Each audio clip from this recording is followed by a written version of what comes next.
아론의 두 아들이 여호와 앞에 나아가다가 죽은 후에 여호와께서 모세에게 말씀하시니라. 여호와께서 모세에게 이르시되 내 형 아론에게 이르라. 성소의 휘장 안 법궤 위 속죄소 앞에 아무 때나 들어오지 말라. 그리하여 죽지 않도록 하라. 이는 내가 구름 가운데서 속죄소 위에 나타남이니라. 아론이 성소에 들어오려면 수송아지를 속죄제물로 삼고 순양을 번제물로 삼고 거룩한 세마포 속옷을 입으며 세마포 속바지를 몸에 입고 세마포 띠를 띠며 세마포 관을 쓸지니 이것들은 거룩한 옷이라 물로 그의 몸을 씻고 입을 것이며 이스라엘 자손의 회중에게서 속죄 제물로 삼기 위하여 순염소 2마리와 번제물로 삼기 위하여 순양 1마리를 가져갈지니라. 아론은 자기를 위한 속죄제의 수송아지를 들이되 자기와 집안을 위하여 속죄하고 또 그 2 염소를 가지고 회막문 여호와 앞에 두고 2 염소를 위하여 제비 뽑되 한 제비는 여호와를 위하고 한 제비는 아사셀을 위하여 할지며 아론은 여호와를 위하여 제비 뽑은 염소를 속죄제로 드리고 아사셀을 위하여 제비 뽑은 염소는 산채로 여호와 앞에 두었다가 그것으로 속죄하고 아사셀을 위하여 광야로 보낼지니라. 오늘 이 레위기 16장의 말씀은 이제 내용으로 보면 레위기 이제 10장과 바로 연결이 됩니다. 오늘 말씀 1절에 보면 아론의 2 아들이 여호와 앞에 나아가다가 죽은 후에 이렇게 돼 있죠. 그러니까 아론의 2 아들이 다른 향로를 가지고 다른 불을 갖고 제사를 드리다가 여호와께서 하나님께서 이 2 아들을 치시죠. 그래서 레위기 10장에 보시면 그 사건이 나타납니다. 그래서 10장 1절에 아론의 아들 나답과 아비후가 각기 향로를, 다른 향로죠, 다른 향로를 가져다가 여호와께서 명령하시지 않은 다른 불을 담아 분향을 했더니 불이 여호와 앞에 나와 그들을 삼키매 그들이 여호와 앞에서 죽었다 말씀합니다. 그래서 다른 향로, 다른 불을 가지고 가면 안 되고 하나님이 주신 불을 갖고 하나님이 지정하신 향로를 갖고 하나님을 예배할 것을 말씀하셨죠. 자, 이 사건 후에 이제 사건은 이제 건너뛰어서 16장으로 오게 됩니다. 레위기는 전체 27장 중에 16장이 그 내용상 중간에 해당되고 이 16장은 이스라엘의 대속죄를 위한 대속죄일의 규정을 말씀하죠. 그러니까 레위기 전체 규정 중에 가장 핵심적이고 한가운데 있는 것, 그건 뭐냐? 모든 사람의 죄를 속죄하는 대제사장의 사명에 관한 말씀입니다. 그러니까 사실 모세 오경의 가운데 있는 것이 레위기고 레위기의 한가운데가 바로 이제 16장이라고 그러면 모세 오경 가운데 가장 핵심적으로 다루는 것이 뭐냐? 어떻게 하나님 앞에 우리의 죄를 사함받을 수 있을까? 이게 이제 핵심적인 것이죠. 그래서 우리 죄의 문제가 전체 모세오경의 핵심이고, 그리고 이것이 신약의 예수 그리스도를 통하여 이제 이루어지게 되죠. 그래서 이 출애굽기와 레위기에 나와 있는 여러 제사와 속죄의 규정, 특별히 이 대제사장의 이 속죄의 규정이 사실 이제 히브리서와 아주 밀접한 관련을 갖고 진행이 됩니다. 자, 그럼 이제 레위기 이제 10장에 이것이 이제 그 제사장 아론의 2 아들 나답과 아비후가 죽고 나서 16장으로 연결이 되는데 16장으로 연결되기 전에 이제 11장부터 15장까지 11, 12, 13, 14, 15 무려 이제 5장을 우리가 이제 그동안 쭉 묵상을 했습니다만 이 사이에는 어떤 규정들이 있냐면 정결과 부정결에 관한 여러 규정들을 우리가 보았습니다. 그래서 11장에 보시면은 여기에 있는 이제 땅에 있는 짐승들, 또 물에 있는 짐승들 중 가운데, 또 이제 날아다니는 짐승 중 가운데 먹을 수 있는 것, 먹을 수 없는 것, 정결한 것, 정결하지 않은 것, 또 아이를 낳은 여인이 어떻게 정결해지는지, 또 13장, 14장에는 피부나 의복에 이 짜라아트라고 하는 이 나병, 곰팡이균들이 들어갔을 때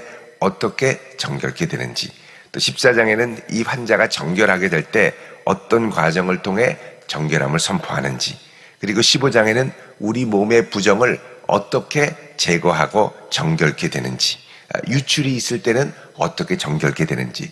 그래서 이제 우리 몸에 있는 정결과 부정결, 우리 삶에 있는 정결과 부정결에 대한 여러 가지 세세한 규정들을 말씀합니다. 그러니까 이제 잘못된 불로 죽고 나서 대속죄를 하기 전까지 하나님께서 무슨 말씀을 하냐면 하나님 앞에 거룩하게 선다는 것이 무엇인가를 아주 세세한 규정을 통해서 말씀을 하는 거죠.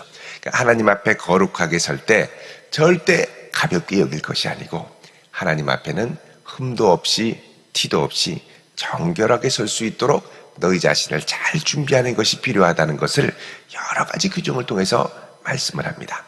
그리고 이제 16장에 와서는 이제 너희들이 모든 백성이 하나님 앞에 온전한 속죄함을 받게 하기 위해서 대제사장, 또 제사장, 그리고 백성들, 그리고 제사가 어떤 식으로 준비되어야 하는가를 이제 종합적으로 이제 말씀을 하지요.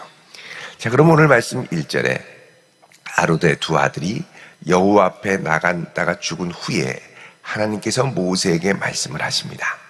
자, 2절에 여호와께서 모세에게 이르시되 내 형 아론에게 이르라. 자, 아론은 대제사장이죠. 그러니까 대제사장인 내 형 아론에게 대제사장의 가장 중요한 직무를 이제부터 말씀한다는 겁니다. 그것은 성소의 휘장안. 자, 성소에 들어가면 성소 앞에는 휘장이 가로막혀 있죠. 그리고 그 휘장 안에는 뭐가 있냐? 지성소가 있습니다. 지극히 거룩한 장소. 지극히 거룩한 장소에는 뭐가 있느냐? 바로 법궤와 속죄소가 있죠. 여기 보면 법궤 위 속죄소라고 되어 있습니다. 자, 법궤는 여호와의 법 10계명 돌판을 새겨 넣은 이 돌판이 있기 때문에 법궤라는 별명이 붙었습니다만 이 법궤 안에는 법궤와 함께 10계명 돌판과 함께 아론의 쌍난 지팡이 그리고 만나 항아리가 함께 담겨서 하나님의 임재와 또 광야 생활 가운데 이들을 먹이시고 살리셨던 은혜의 하나님, 일용할 양식을 공급하셨던 하나님을 상징하는 귀한 기념물들이 들어있죠. 근데 이제 그 안에 이게 다 이제 뭐를 의미하냐면 하나님이 이스라엘의 언약의 하나님이다라는 걸 상징하는 겁니다. 그래서 이스라엘의 언약의 하나님이기 때문에 이들과 언약을 체결하시고 10계명 언약의 말씀을 주셔서 계약을 체결하시고 또 아론의 쌍난 지팡이로 이들을 인도하실 것, 살아계신 하나님임을 확증하시고 그리고 이들을 인도하시는데 책임져 주시는 하나님, 끝까지 신실하게 붙들어 주시는 하나님임을 이제 보여주시기 위해서 만나를 담은 항아리를 보관하게 하신 것이죠. 그래서 언약의 하나님임을 보여주는 이 법궤가 있는데 이 법궤의 기능은 그 자체로 이스라엘의 하나님이 언약의 하나님이라는 걸 보여주지만 그 자체보다는 법궤를 덮고 있는 법궤 위에 있는 여기 속죄소가 핵심적인 기능을 합니다. 속죄소는 말 그대로 이스라엘의 죄를 속죄하는 그 역할을 하죠. 그래서 이 속죄소를 히브리어로 이 카프레트라고 합니다. 카프레트 그러면 위를 덮는다, 덮개다 이런 뜻이죠. 덮다. 이 카프레 덮다라는 말인데 이게 이제 키페르라고 하는 단어에서 왔는데 키페르 그러면 이제 속죄하다 이런 뜻이죠. 자, 이것은 하나님의 발등상을 상징하기도 합니다. 하나님께서 이스라엘의 온 우주에 계신 하나님이 그 발등상, 발을 두고 계신 곳. 그러니까 이 땅에 두 발을 하나님이 디디고 서신다면 어디에 서느냐? 이스라엘의 성막을 디디고 서신다는 거죠. 그만큼 하늘과 땅을 연결하는 핵심적인 곳이 바로 이 속죄소라는 거죠. 그러니까 하늘과 땅이 연결될 때 우리의 죄가 사함받는 신약으로 하면 십자가와 같은 역할을 하는 것이 이제 이 카포레트입니다. 자, 이 속죄소 위에는 이제 두 그룹 천사의 형상이 새겨져서 서로를 마주보고 무릎 꿇고 있게 돼 있고 두 날개를 펴서 덮고 있게 돼 있고요. 그 사이에 하나님이 임재하시는 것으로. 그래서 이제 성막을 묘사하는 많은 그림을 보면 하나님의 임재가 구름 기둥, 불 기둥이 올라올 때 하나님의 성막 위로부터 쫙 하늘 위로 올라가는 것으로 보통 그림이 그려져 있는데, 그게 어디로부터 올라가냐면 지성소의 이 카퍼레트, 속죄소 위로부터 하늘로 올라가는 구름 기둥, 불 기둥으로 많이 묘사를 합니다. 그만큼 이곳은 하나님이 직접적으로 임재하는 곳으로 여겨졌죠. 지극히 거룩한 하나님의 임재가 있는 곳이기 때문에 2절에 보면 아무 때나 들어오지 말라 그럽니다. 아무 때나 들어오지 말라. 왜? 자칫해서 부정한 마음과 중심을 갖고 들어가면 죽을 수 있기 때문에 아무 때나 들어오지 말라. 그리하여 죽지 않도록 하라 그러죠. 그러면서 이는 내가 구름 가운데에서, 하나님이 낮에는 구름 기둥 가운데 임하시고, 구름은 하나님이 임재하시는 상징이죠. 신적인 운반체입니다. 하나님이 구름 가운데서 속죄소 위에 나타남이라 그러죠. 하나님이 직접적으로 구름 가운데 이 속죄소에 임재하신다는 겁니다. 너무너무 거룩한 장소이기 때문에 함부로 들어오지 말라는 것이죠. 자, 3절에 아론이 이 성소에 들어오려면, 아론이 여기 성소라는 건 지극히 거룩한 지성소를 말하는 겁니다. 이 하나님의 이 카퍼레트, 속죄소가 있는 성소에 들어가려면 숫송아지를 속죄제물로 삼고, 이제 제물을 가져가야 되는 거예요. 숫송아지를 속죄제물로 삼고, 그 다음에 순양을 번제물로 삼고. 그래서 아론 자체의 정결함과 자격을 위해서는 숫송아지 한 마리 그리고 순양 한 마리를 제물로 가지고 주 앞에 나아가고, 그 다음에 4절에 거룩한 세마포 속옷을 입고, 그래서 제사장의 복장 중에 그 제일 안쪽에 있는 것이 하얀색의 세마포 속옷이 있습니다. 그리고 세마포 속바지를 몸에 입고, 혹여나 하체가 하나님 앞에 보이지 않도록 완전히 가리고, 부끄러운 곳을 가리고, 그 다음에 세마포의 띠, 여러분 원래 제사장은 금띠를 띠게 돼 있죠. 이제 세마포띠, 하얀색 세마포띠를 띠고, 그 다음에 세마포관, 이 원래는 금관을 씁니다. 이 앞에 금패가 있어서 여호와께 거룩, 대제사장이 그렇게 옷을 입고 가야 되는데 이때만큼은 금관이 아니라 다 놓고 세마포 관을 쓰고서는 하나님께 가라. 이것은 거룩한 옷이라 그럽니다. 자, 원래 대제사장이 백성들 앞에 설 때는 가운데 에봇이라고 하는 특별한 청색, 자색, 홍색 실로 만든 온 우주의 조화와 하늘날의 해달별을 상징하는 이 온 우주를 상징하는 그 에봇을 입고 겉옷을 입고 겉치마를 입고, 그 다음에 이 가운데 판결 흉패를 달고, 그래서 이스라엘의 12지파를 상징하는 12보석을 달고, 양쪽에 6지파의 이름을 새긴 이 보석을 달고서는 연결한 이 금패를 갖고 또 금관을 쓰고 이제 백성 앞에 서게 돼 있죠. 그런데 1년에 한 번 하나님의 지성소에 들어갈 때는 하나님 앞에 화려하고 거룩하고 다 이게 소용없고 오직 겸손한 마음으로, 정결한 마음으로, 순결함이 최고라는 겁니다. 다른 거 필요 없다는 거예요. 하나님 앞에 내가 이렇게 화려하고 대제사장이고 12보석이 있고 아무 자랑이 없고 오직 정결하고 하얀 이 세마포 옷만을 입고 하나님 앞에 가는 거죠. 우리가 주님 앞에 나아갈 때 가장 하나님의 마음을 움직이는 기도가 뭐냐? 주님, 나를 불쌍히 여겨주십시오. 주님, 나를 긍휼히 여겨주십시오. 라는 기도입니다. 왜? 나는 하나님 앞에 죄인이고 용서받을 수 없는 죄인이지만 이만큼 나를 사랑하사 긍휼을 베푸시고 하나님의 자녀 삼아주셨으니 그 긍휼을 내게 베풀어 주옵소서. 이게 우리 평생에 하나님 앞에 고백해야 할 제목이죠. 제사장도 하나님 앞에 1년에 한 차례, 우리는 지금 예수의 보혈을 의지하여 언제나 하나님의 임재 앞에 나아갈 수 있는 아주 특권을 받은 신약의 백성입니다만 그 옛날 이스라엘 백성들이 하나님 앞에 갈 때는 1년에 한 차례 완전히 정결하게 아무것도 지작물 같은 거 다 빼고 그리고 하나님 앞에 나아가는 거죠. 자, 그렇게 나아가서 5절에 이스라엘 자손의 회중에게 속죄물로 삼기 위하여. 자, 그렇게 정결하게 나아가는데 제사장 개인의 정결을 위해서는 숫송아지와 순양을 범죄물로 삼고 5절에 이스라엘의 회중을 위해서는 이제 어떻게 하느냐? 순염소 2마리와 번제물로 삼기 위하여 순양 1마리를 가져가라 그럽니다. 특별히 순염소 2마리가 이제 앞으로 16장 전체에 전개되는 대속죄의 제물을 위해 중요한 역할을 하게 됩니다.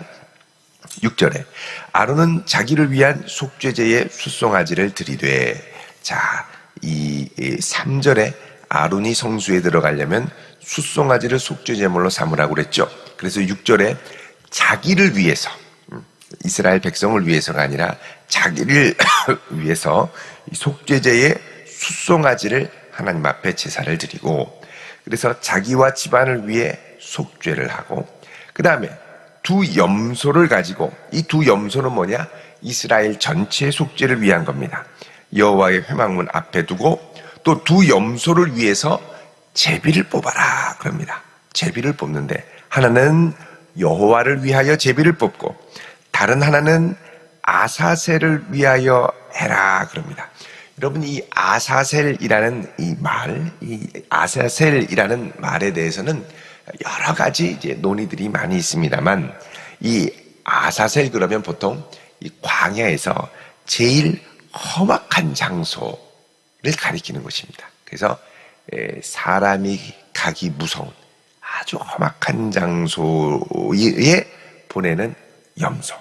그러니까 이제 아사셀 1마리는 속죄 제사를, 하나님을 위한 이 속죄 제사는 하나님을 위해서 드리고, 다른 하나의 아사셀은 이 이스라엘 백성의 모든 죄짐을 지고 험악한 광야로 나아가는, 그 이제 또 다른 아사셀, 1년에 한 번 대속죄 일에 일쓴 이 아사셀 염소를 드리기 위한 제비를 뽑게 됩니다. 자세한 것은 이제 내일 우리가 좀 더 살펴보겠습니다만, 이 또 하나는 이 아사셀을 위해서 하고, 9절에 아론은 여호와를 위하여 제비 뽑은 염소를 속죄제로 드리고. 자, 1마리 염소는 하나님 앞에 죄를 전가해서 속죄제로 드리고, 또 1마리는 바로 드리는 게 아니라 산채로 여호와 앞에 두었다가 그것으로 속죄를 하고 아사셀을 위하여, 아사셀 광야로 보내기 위해서